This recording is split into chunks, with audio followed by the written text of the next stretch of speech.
Thank you so much. And thank you again for organizing this conference. Very excited to be here. There's really so much going on. There's a lot of wonderful opportunities to be able to explore consciousness and try to understand it from the perspective of a field that has come to be called neurotheology, something that I have been engaged in over the last 30 years or so of my life. And I'm going to share you some of the research and some of the findings that have been coming along, both from my work as well as others. I think, a couple of very important points at the beginning is, how can we actually study consciousness? What exactly is consciousness? Of course, this is the basis of the conference, so I'm not going to be telling you a whole lot that you haven't already heard about, but just to give my 2 cents on it and really to try to start to relate it to what's going on brain-wise as well as spiritual-wise. I think it's important for us to think about this. So, what exactly is consciousness? Well, for some people, it's very simplistic. It's just being awake, and we talk about that a lot in the medical world. But obviously, what we're really talking about is awareness and ultimately self-awareness. So how do we kind of come to understand who we are as individuals, the awareness that we have of ourselves, the awareness that we have of the world around us, and the fact that we are aware of the world around us. So this is, of course, one of the huge philosophical and spiritual questions, as well as a neuroscientific one. So that's part of why I feel the field of neurotheology may be very useful in this context, because it is a field that tries to bridge that gap between philosophy and theology on one side and neuroscience and really our understanding of our biology on the other side. So, and where I think this comes into particular play is in the context of various altered states of consciousness, which are frequently described when it comes to various religious and spiritual traditions. So we have an opportunity now to be able to explore this in ways that we never have before using neuroimaging. I'm going to show you a few scans, but also other ways of just trying to understand the basic elements of what these experiences are about, how we understand them. And it really ranges from the very philosophical and theological, as I was just mentioning, to the very practical, a little bit of what you just heard about, how can meditation benefit people on kind of a health and well-being perspective. So again, this is part of why I love this whole field of discussion and exploration, because it takes us in so many different directions. And to me, it's a very enlivening and hopefully enlightening field for us to be able to explore. Now, several years ago, my colleague Mark Waldman and I put together a book called How Enlightenment Changes Your Brain. And we talked about the different levels of consciousness with an eye towards trying to understand them, not only from a kind of spiritual and psychological side, but also from a brain-related side. And it kind of starts at the bottom of this particular slide with instinctual awareness, just that, if you look at basic animals, even amoeba, for the most part, are aware of their environment. They're responding to something in their environment. And humans, this instinctual awareness is just how we take in information, how we process sensory information. And so this is happening at some very basic levels of our brain areas, such as the thalamus, a very core area of our brain, some of the brainstem areas, as well as parts of the limbic system, which help us to just decide whether our whatever is coming into us, into our sensory environment, is something that's good or bad, that we need to be fearful of, or is good for us and we need to embrace. We get next into habitual responsiveness. So now we're getting into a slightly higher aspect of our brain's functions, a higher aspect of our consciousness. It brings in some elements of memory. We know that it's okay to go back to a certain place that was safe for us, where there was food. We know that we have to avoid a place that was not safe for us. So this is more the habitual processes that are beginning to occur in our mind and in our brain. Where you finally start to get into the more kind of human elements of the brain, we get into things like intentional decision-making and ultimately creative imagination. And these are certainly far more observed in human beings, a little bit in some primates and higher mammals like dolphins. But for the most part, this is making decisions about the world. So it's not just reacting to the world, but making some going through some cognitive processing, making some decisions about what needs to be done, what kind of goals you should be seeking, and then ultimately creatively, how we can kind of allow our mind to wander, to come up with new ideas, to think about things, free association, And now you're talking about some of the higher areas of our brain, as we would say, the cortical areas of the frontal lobe and temporal lobe that help us to do these different kinds of processes. And then eventually you get into the more spiritual aspect of these realms, where you have the more self-reflective awareness, self-consciousness, being empathic, being compassionate, and so forth. And then ultimately the transformational awareness that changes your whole brain, changes the way you think about the world. And this really involves many different parts of our brain, as we'll talk about in a little bit. But it's these enlightenment, these deep spiritual experiences that alter our sense of consciousness and then change our overall attitudes, behaviors, and beliefs. So we can kind of see how this starts to kind of develop from the ground up, so to speak, from reality up into the higher processes of the human mind and the human brain and consciousness. So, there we go. So how do we study all of this? Well, you've already gotten a little bit of a taste, and I'm going to expand on this in the half hour that I have. But what we have done, particularly in our research, is studying various religious and spiritual individuals, various spiritual practices like meditation and prayer, the experiences that those practices elicit, the study of other kinds of experiences, psychedelic experiences, which is a very big topic these days, near-death experiences. And of course, we can study consciousness in ourselves. We can kind of introspect and reflect on ourselves and do our own contemplation. And we can study the consciousness of others. So what do other people think and feel? And this to me is very essential for us to combine with the imaging studies that we're going to be talking about, because if I do a brain scan of any one of you, I really don't know what that means unless I'm talking to you and I know what you're thinking, what you're feeling, and so forth. So if you say, I felt something mystical, I felt love, I felt energy, I need to understand what those conscious experiences are like for you as an individual, and then work on correlating that with what's going on when we do a brain scan study. And of course, we can study how consciousness is affected by different issues and problems that people may face, various psychological and neurological conditions. If somebody develops seizures, if somebody develops a tumor, if somebody develops Alzheimer's disease, how does that change their consciousness? How does it change their brain?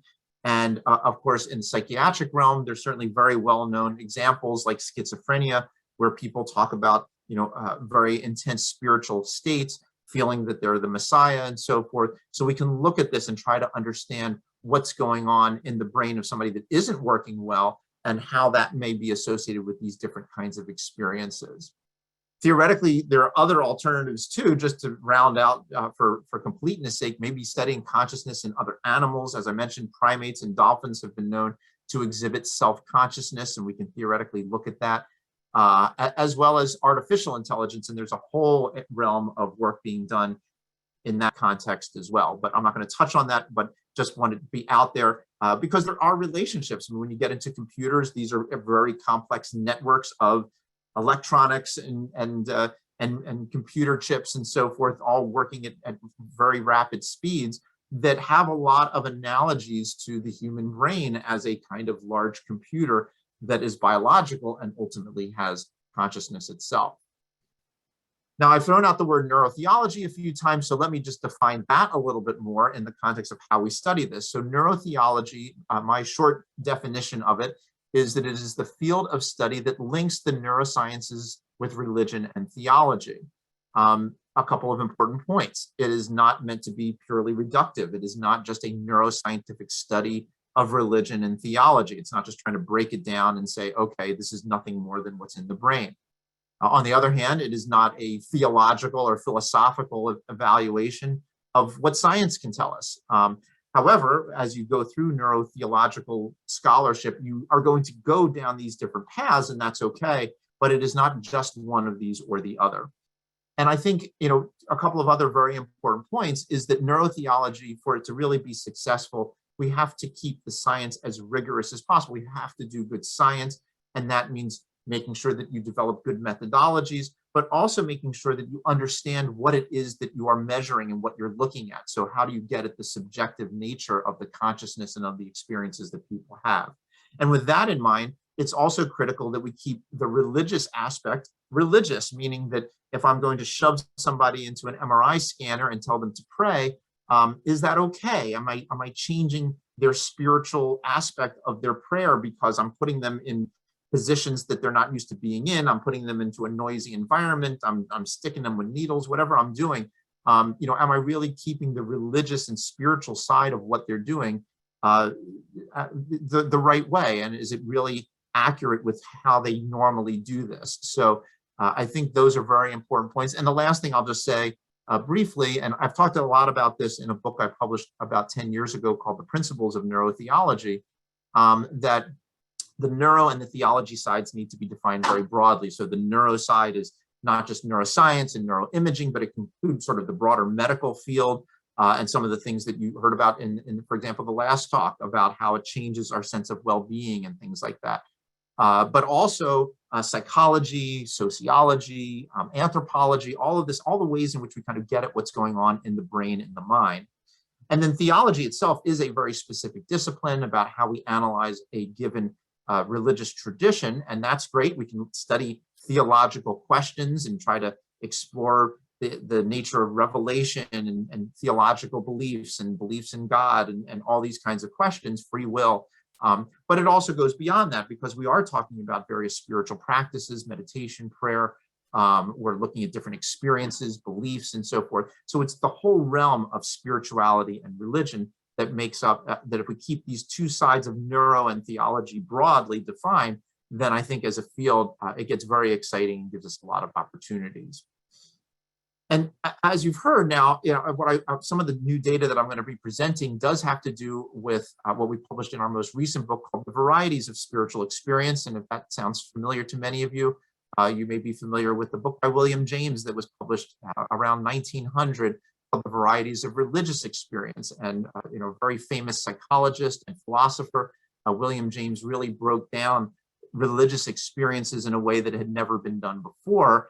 And we felt that 100 years or so have passed, and it's time for us to relook at that, more broadly explore the topic of spiritual experiences. But this obviously bumps up very well into the discussion of consciousness and the altered states of consciousness that make up these varieties of spiritual experiences, as we'll talk about. And again, going back to my slide a couple slides ago, the idea of different prayer and meditation techniques that elicit different experiences and studying them, as well as a whole realm of other kinds of states, dream states, psychedelics, the effect of neurological psychiatric conditions and so forth, stimulated brain states.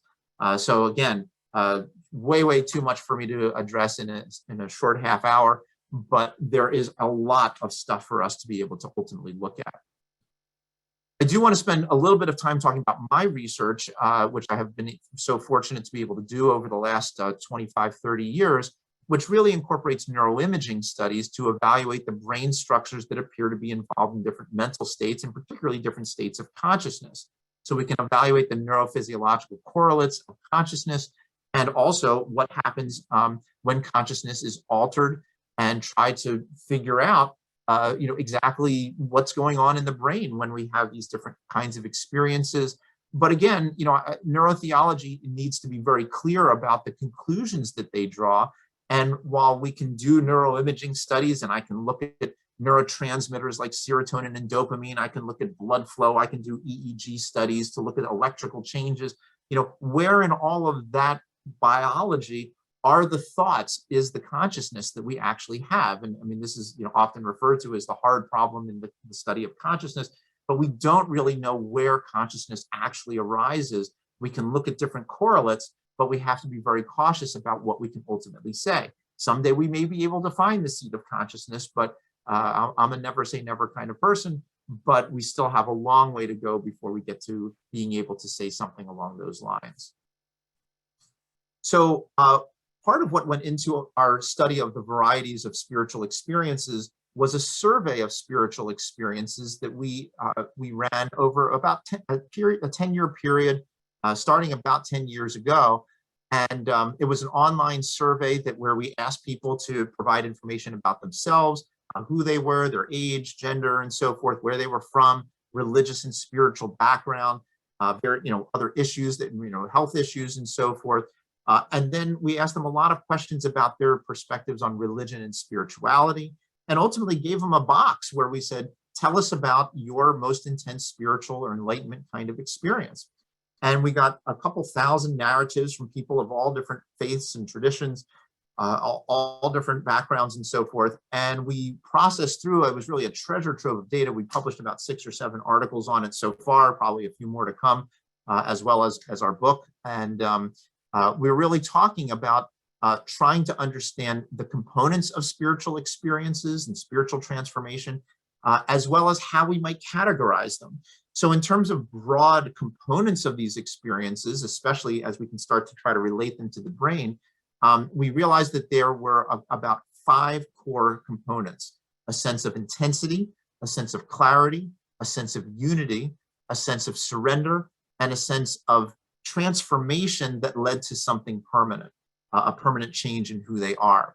So what I love about this just kind of fell out of our analysis, so we didn't know what would actually happen, but it correlates very well with a lot of different changes that we have seen in the brain when people are engaged in these kinds of spiritual practices.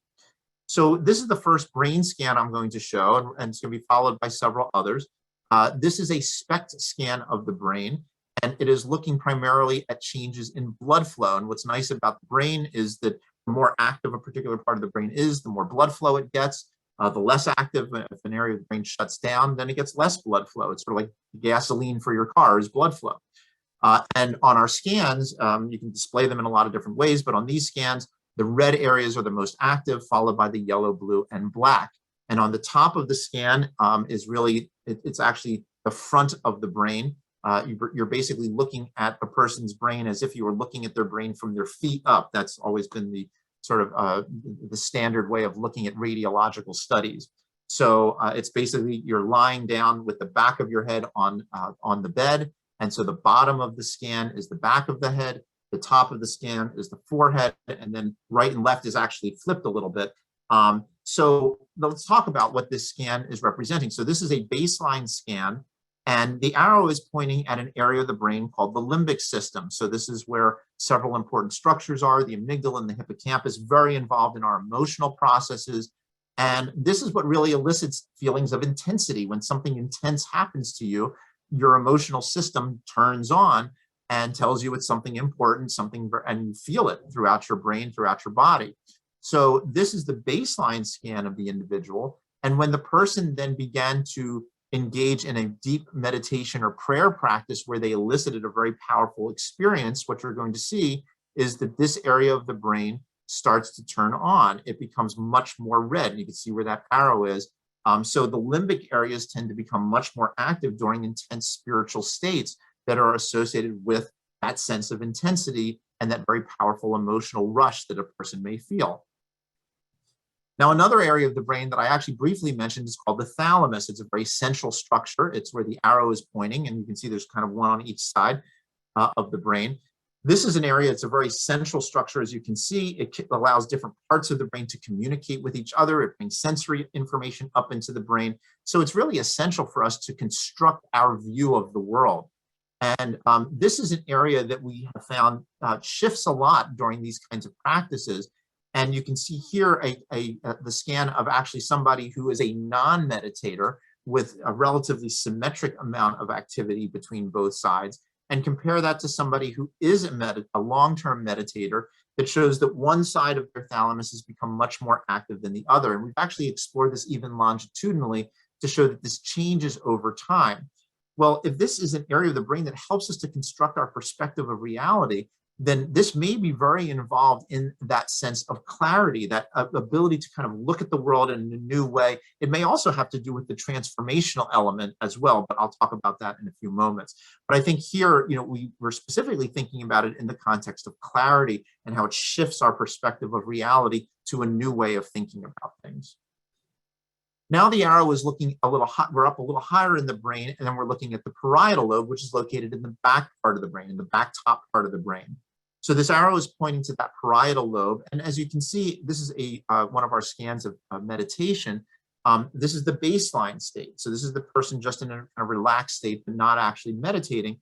And you can see that all the different parts of the brain, the frontal parts of the brain at the top and the bottom parts of the brain, the parietal lobe, are all pretty red. And so they're all pretty equal in terms of their activity level. But during intense meditation, you can see that this whole part of the brain starts to quiet down. It's now almost all in yellows. And actually, both sides of the parietal lobe can become involved. They're a little bit different. The left side is a little bit more about our sense of self. So if you start to lose that sense of self and blur the boundary between self and other, you feel you become one with something, the universe, consciousness, God, whatever, then we tend to see decreases of activity in the left parietal lobe. The right parietal lobe tends to be a little bit more involved in sort of general spatial relations of objects in the world. So that sense of just oneness of all things may be associated with more of the change going on in the right parietal lobe. And of course, you could have it in both. And so you could kind of completely lose yourself in this infinite oneness. And this is also what we have seen in these very intense experiences, that sense of unity. The frontal lobes now, where we're pointing the arrows, are very involved at the beginning parts of practices like meditation and prayer, where your activity actually increases. You're concentrating on a particular prayer, a meditation, a mantra, your breath. And when you concentrate on something, your frontal lobe tends to turn on. And we see that as being more active. But if you get to an experience where you kind of lose control of the process, you feel like it's happening to you, you let go, release, surrender, different words that people use, then what we actually see is that the frontal lobe decreases. And this is in one of the prayer practices that we saw, where people do have this sense of surrender. This is actually a study of Muslim prayer. And if you look at where those arrows are right now in the baseline state, you see kind of a little bit of red and pinks and so forth. But in the prayer state, almost this goes into like the green range. And so there's these substantial decreases of frontal lobe activity as the person feels that they surrender themselves to this process.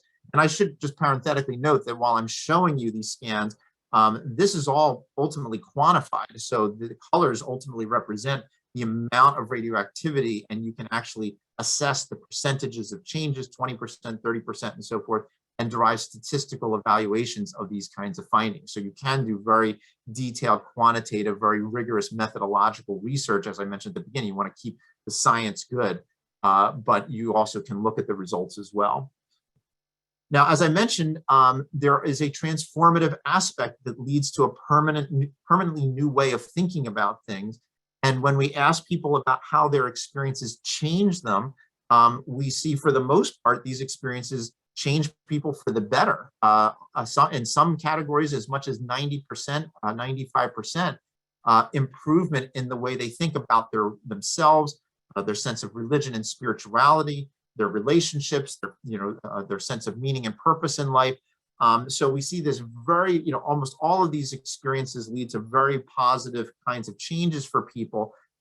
But an important little area to look at are the people who said that things did get a little bit worse. In fact, I think I even saw on a chat comment that it took a long time for somebody to kind of reintegrate back into society in kind of a helpful way, in a way that was adaptive, after they had a very intense enlightenment kinds of experience. So you can have an amazing experience, but it's difficult to incorporate into your prevailing belief system. It's difficult to kind of come back into the world sometimes. And sometimes the experiences can literally be problematic for people. It can be very scary. It can be very anxiety provoking. And this to me is also a huge area for neurotheology to go into, which is to not just explore the really good side of these experiences, but to try to understand what happens when things go wrong, and maybe with an eye towards trying to help people to shift them back into something that becomes more positive. So I think we have a lot of opportunities here to be able to explore these kinds of experiences. Now, as I mentioned, those are the core components, kind of what people describe as what's happening to them. But if you get into the weeds a little bit and you do something called a factor analysis, you actually start to realize that these experiences can be divided into different kinds of categories. And this is what we talk about also in our articles, as well as in the varieties of spiritual experience. The idea that there are three main factor categories: numinous experiences, which are actually more kind of God-related experiences, and those subsequently are divided into the numinous itself, basically being in contact with God. Revelatory experiences, where you feel that God is communicating directly to you. in some kind of way. Synchronicity experiences, which are where you notice things in the world, coincidences and so forth, things that kind of happen serendipitously, but you sense that there's something behind them, that there's a being, that there's something behind them that's making these things happen, and that you're touching that by having that experience. You have mystical experiences, which go a little bit more into those core elements, a sense of unity, loss of self. These can also be deeply aesthetic experiences that can be either related to being out in nature, being in the mountains, looking at the ocean and so forth, or even artistic aesthetics, and that can be art itself, it can be creativity, it can be architecture. So a lot of different ways of inducing these kinds of experiences, that sense of oneness and connectedness. And then there are some interesting ones, paranormal type of experiences, where a person may sense a ghost, an angel, a spirit, sometimes a demon. And sometimes these are experiences where the being is known to the individual. It could be seeing the ghost of your spouse, for example, or it could be an unknown. It could just be something that they notice, but they don't really recognize it in any way, shape, or form. So these are kind of just another way of looking at these experiences. And then again, you can start to try to figure out what are the neurological correlates of these experiences and how they relate to altered states of consciousness. What's going on in the mind of somebody when they have some kind of paranormal experience, when they have a unity experience. So a lot of different possibilities for us to be able to explore this. And of course, these experiences themselves exist across the continuum of occurrences, with some of the numinous experiences being the most prevalent, some of the more aesthetic and synchronicity kind of experiences being the least prevalent, but they can happen to everybody, they can happen to anybody. And that to me is an important aspect for us to think about in the study of neurotheology. We can study neurological patients. I mentioned this before, that we can study a whole bunch of different medical factors that affect consciousness. They can be effects of head injury, dementia, strokes. And interestingly, for example, studies have shown that if you have some kind of brain lesion in the parietal lobe, which as we talked about is associated with that sense of oneness and unity, people are more likely to have that kind of an experience, a feeling of self-transcendence. So again, we can start to look at all these different interrelationships and what's going on in the brain and even in the body, the different electrolytes, hormones, immune system. So a lot of very fascinating possibilities to explore the relationship of consciousness, spirituality, and the brain itself. Where is consciousness located in the brain? Well, obviously the short answer is we don't know. As far as I could tell in the literature, at least 20 locations of consciousness have been talked about. The thalamus, as I mentioned, the frontal lobes that help us to concentrate and focus our attention, the temporal parietal lobes that are involved in our memory and who we are and how we know who we are. Most likely there's going to be a very complex set of networks and structures that are distributed throughout the brain. And ultimately, whether consciousness can go beyond the brain are some fascinating questions that I'm sure some of the speakers today are exploring. Can we say that consciousness is only in the brain? Can we say that consciousness goes beyond the brain? Is the brain just somehow tapping into a universal consciousness? Just fascinating questions for us to continue to explore. So consciousness is one of the most mysterious aspects of who we are as human beings. We all have it, but it's very challenging to prove that we have it. We can look at so many different states, altered states of consciousness, different spiritual practices and experiences. Whether we ultimately will answer some of the big questions about what consciousness is and how we can use our consciousness to explore and understand the true nature of reality when we seem to be kind of trapped within our brain and trapped within our consciousness, except when we have these profound spiritual experiences. Again, just fantastic questions for us to be able to explore. I certainly encourage you to look at our varieties of spiritual experience that just came out about a month or so ago, where we really expand on this in great detail. Other books that I've published that look at specific traditions, like Judaism. We're working on some other traditions as well as specifically looking at neurotheology itself.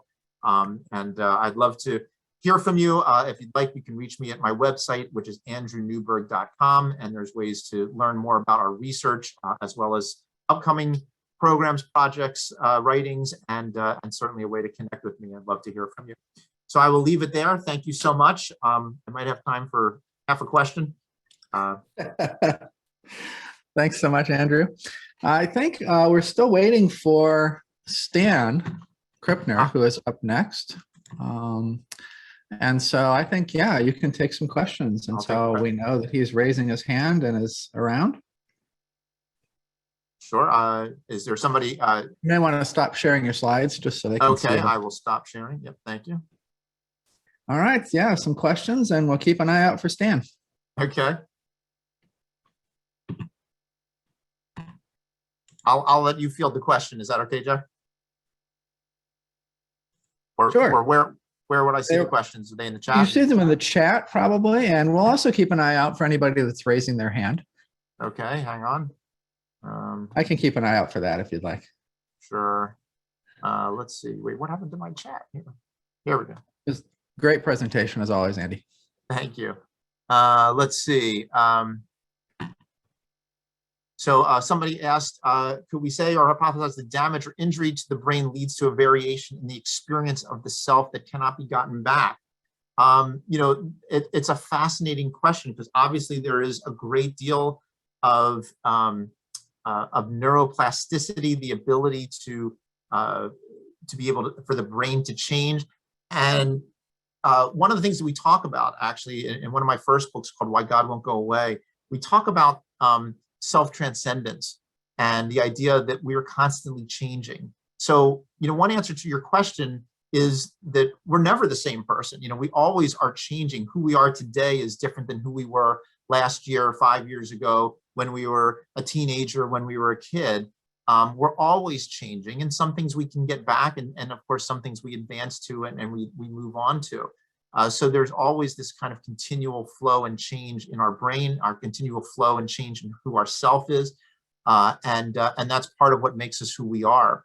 But you know, but certainly when there is damage, sometimes certain aspects can be found, can be brought back. Other times it cannot. But you know, it is interesting. I mean, people have very significant surgeries to their brain. They take out large chunks of their brain, and they still feel like they're themselves. And then other times people take out a small area, and it can have a very dramatic effect on who they are. So you know, it really is quite interesting and important for us to be able to look at.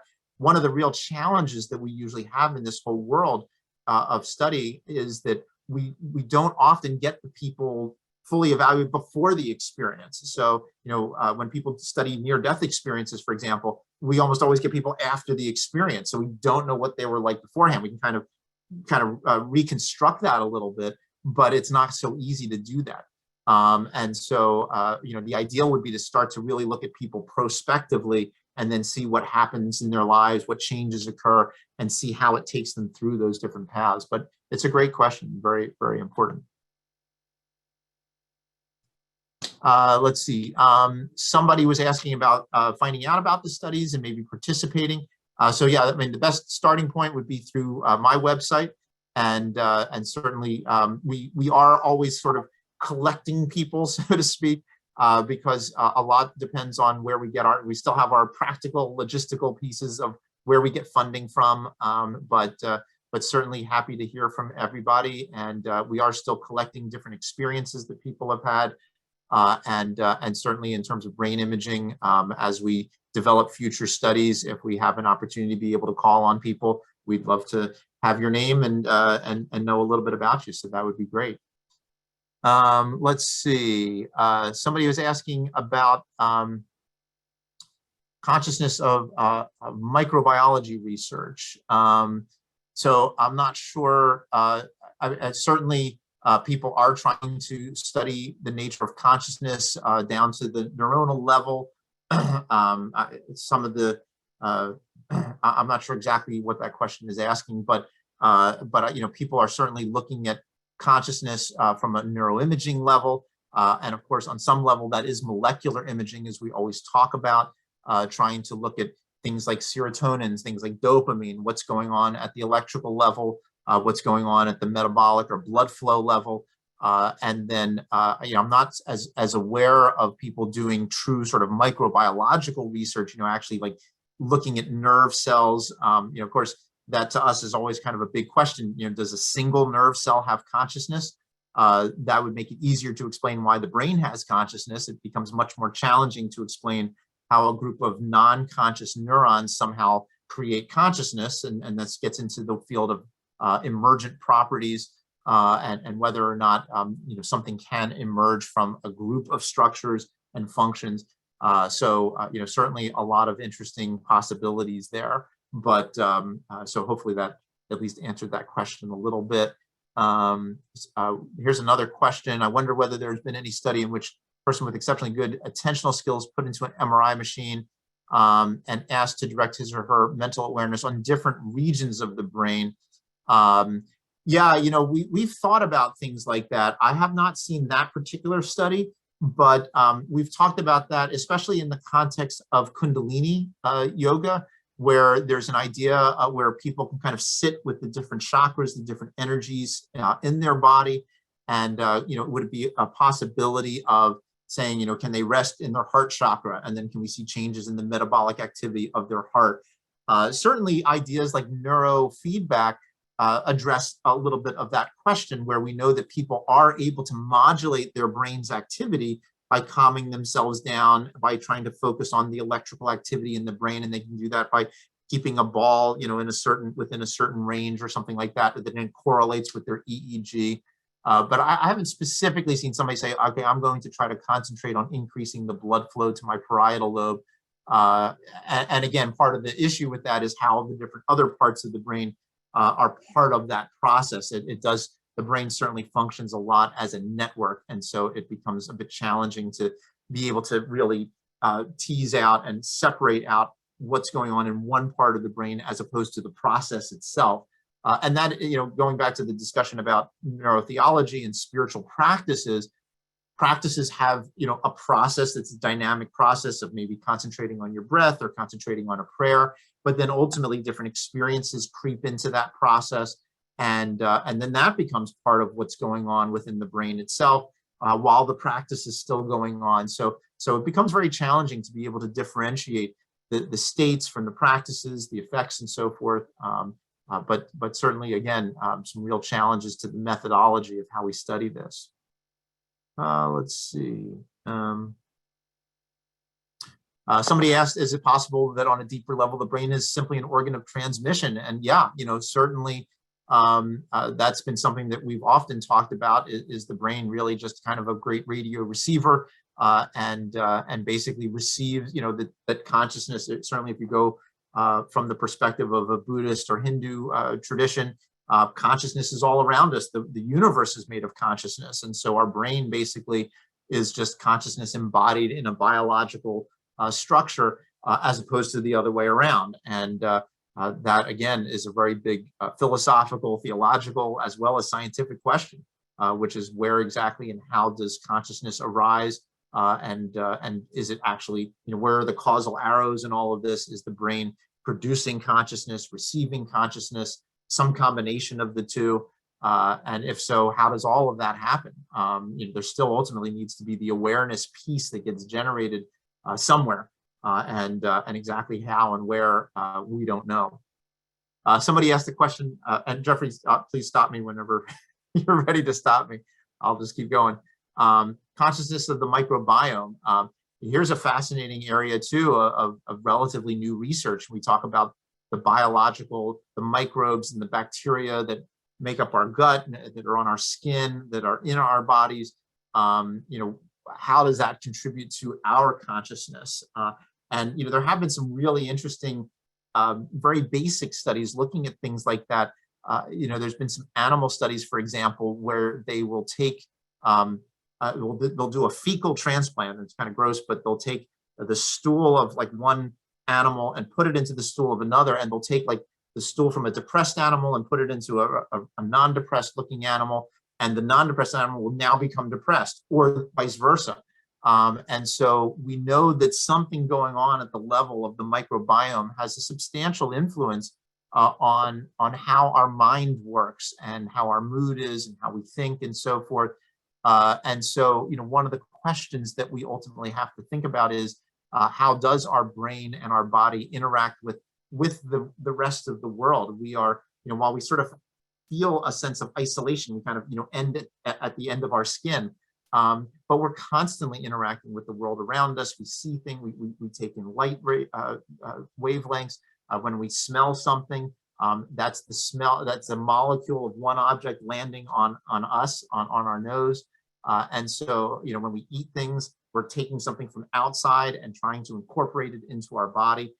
So there's a lot of very interesting possibilities for us to think about in the context of trying to understand that larger relationship of how our cells, our mind, our brain interact with the world around us. And the microbiome is certainly one part of that. Let's see. There's a question about some of the asymmetry that was seen in meditators and talking about binaural beats. So, there are certainly a lot of approaches now that are being taken, like binaural beats, transcranial magnetic stimulation, for example, that are designed to try to elicit certain brain processes, certain brain functions that might contribute to or facilitate different experiences and might even facilitate meditation. And of course, maybe the most well-known in the immediate moment are the psychedelic studies, which when people take drugs like psilocybin, certainly can produce very intense experiences that are frequently described as being spiritual or spiritual-like. So, I'm not familiar whether or not a study of binaural beats with brain imaging and meditation has actually been done, but certainly the idea of trying to use different approaches that can help to stimulate the brain in certain ways as a way of augmenting various spiritual practices and inducing spiritual experiences has certainly been explored fairly actively in the biomedical literature. And to remind everyone, I mean, in some senses, these practices go back thousands of years. People taking magic mushrooms and ayahuasca and doing, ritual drumming and dancing and so forth. All of these are ways of stimulating the brain and trying to get the brain to different kinds of spiritual experiences, different altered states of consciousness. And we can start to, some of the early work that I did, try to put together an entire perspective of a network of structures that are involved and how the higher parts of our brain, frontal lobes and parietal lobes, connect with the thalamus and the limbic areas, and then ultimately down into the body through the autonomic nervous system. And this system can be kind of driven either from sort of the top down or from the bottom up, and from the outside in or the inside out. And so there's all of these different interactions that we have an opportunity to look at and explore. And that if using a particular approach like binaural beats, if you ultimately kind of create that rhythm that's going on in the brain, you drive the areas like the parietal lobe or the thalamus in certain ways that help the person to get to those kinds of experiences. Again, we're talking about neural correlates. So whether the areas of the brain ultimately produce these experiences or are responding to them, still up for grabs as far as the question, the answer goes. But the idea of trying to find ways of stimulating the brain to get it, to help it to access these kinds of experiences is very, very powerful and a very important area for us to look at. I love this question. How does funding limit your research ideas? Absolutely. It is, I'd love to have $1 billion to look at all of these different kinds of experiences and all these different kinds of practices. But it always is a challenge. More standard sort of biomedical research through groups like NIH or the National Science Foundation, they typically need very practical approaches. So you can study meditation, but only if you're going to study whether meditation improves depression or helps people with multiple sclerosis or something like that. All very important stuff. But it doesn't get at the heart of some of the really big questions, like the nature of consciousness, the nature of free will, and things like that. We are fortunate that we get private foundations and private individuals, even who are interested in funding this kind of research. And so certainly I'll throw it out there if anybody happens to have some funding that they know of that have some interest of projects that they would be interested in looking at. I'm all ears. We always are on the lookout for new projects and new kinds of studies to do. I've been very lucky to be able to connect with different groups of individuals from almost every major tradition. So we've studied Christian prayer and Muslim prayer and Buddhism and Hindu and Jewish thought and so forth. So lots of different kinds of practices, mindfulness and so forth. But it is challenging. It's not always easy. There are some individual foundations that support this kind of research, but they too have their own goals and biases and angles that they're looking at, appropriately so. But again, that then winds up limiting you to trying to explore questions that they may have. So certainly, it is always a challenge for us, but hopefully, we can find ways of doing these studies going forward. We can find the funding that we need and find ways of doing, the studies that went into the varieties of spiritual experiences using surveys. That's an online study. And so those can be done very inexpensively. Whereas if you're going to do some big neuroimaging study looking at the dopamine system, it could be $10,000 a subject. So it really just depends. But I thank you for that question. There's always a lot of funding as well as other regulatory issues that we always have to deal with in order to get the studies done. And we've been fortunate to be in an environment that allows us to be able to do that as well as reasonably possible. So Jeffrey, how are we doing here? We're doing good. Still no Stan. If you've got to go, you can definitely go. If not, you're sort of the ideal person to get a pickup amazing Q&A session. You're like a phenomenal combination of researcher and clinician. So more or less, whatever people throw at you, you're good at it. Well, thank you. All right, I'll take it for a few more minutes. How we go to 10 of. Here's a question. And then we can just take a break. Yeah, and then we'll let everybody take a break. Great. So people with heart replacement surgery report being different after their surgery, maybe having aspects of the personality of the heart donor. Yeah, I mean, I've heard these things too. We certainly need to do the research to really help to confirm those kinds of findings and really kind of test that. My guess is that it might be more challenging to really show that happening in a large kind of way.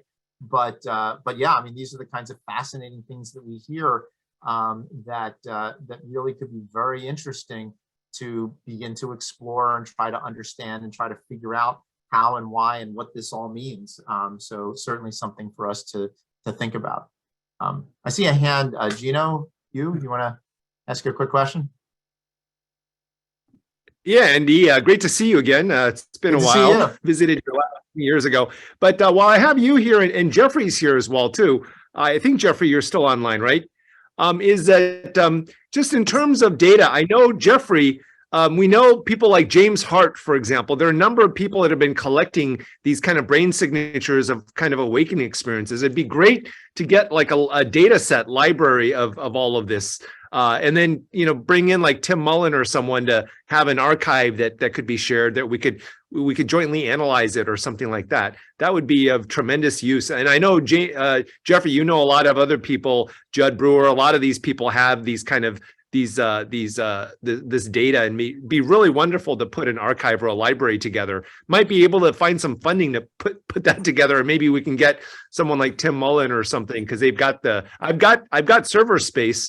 I've got a big access to data storage and everything in Helsinki, in Finland. But to do something where we could collect all of this data and make it available, and then to do cross studies and everything would be really, really interesting. Yeah, that would be terrific. This is, the scientific world is sort of moving to the big data kind of analyses, and exactly what you're talking about. And they don't want to just see a study of 30 people with concussions. They want to see a study of 30,000 people with concussions and really make some statements. And so yeah, I mean, I think something like that would be great. Obviously one of the big challenges, like I know even with my own studies, it's always been a little challenging to figure out kind of like what to do across the comparisons, because a Buddhist baseline scan might be different than the person speaking in tongue scan because of whether they're moving or speaking or what they're doing. And of course, some studies, when we did a study of nuns, it was all women. And so, you get other kinds of challenges, but it would be, I mean, I think it would still be, it's a great idea. It's a great thought. And then people can kind of, weed through it and see, and certainly there, even the structural data, which is going to be less specifically affected by a given state, could be very, very interesting to be able to look at. Is there something really different about the people who become deeply spiritual, irrespective of what tradition they're in? We did some data on that on the functional imaging side. Just to continue that question, there's I was talking to Marjorie Wolcott earlier as well too, and really looking at the comparisons. Near death is difficult, but in terms of people that can go into altered states at will, and psychedelics, Yes. that right now, I had some really interesting experiences where we had people that could regulate and go into altered states of their own will with people while they were on psychoactives and while they were off psychoactives. And it was just really, really fascinating. And we're looking at maybe even doing like a gathering just with EEG and everything later next year, early next year, around April timeframe, probably in Texas. But have you looked at because you mentioned the psychedelic side in your talk as well too. Have you looked at the comparisons of mystical states and psychedelics? I know there are a lot of people that are looking at default mode network changes and everything. There's a lot of correlations across the two.